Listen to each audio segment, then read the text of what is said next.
have bad breath. Halitosis is a main cause. By the time you got halitosis, you're loaded, because that's worm urine and worm droppings that you're breathing out. So it's no wonder your breath's bad.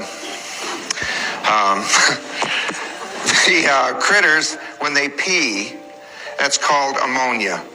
So just go to a doctor, have a blood test, and see what level of ammonia is in your blood.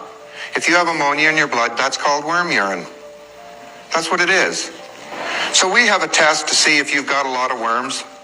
If you're on a fast and you're fasting and you're on a diet and you get a headache, you got the headache because the worms are all peeing, trying to get you to eat something else. They're trying to make you sick so you'll get off of what you're doing and start eating.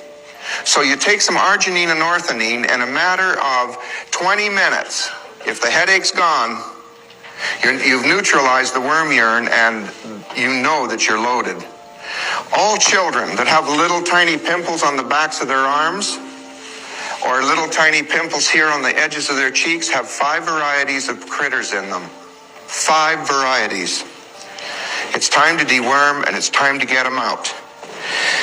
Now what I found out is that vibration and frequency is everything. It is literally everything. If you take an aspirin, it changes the way you vibrate. And so it blocks the nerves so that you can't feel pain.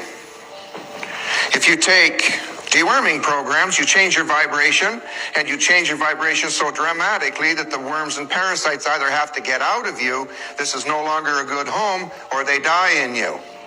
And then your lungs and your liver and all that stuff handle it. And you do it with water.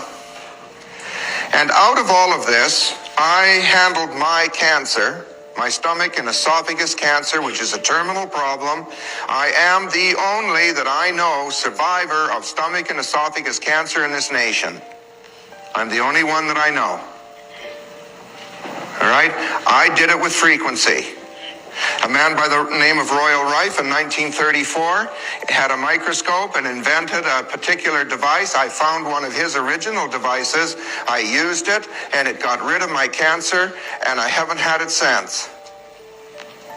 Now that was in 1934.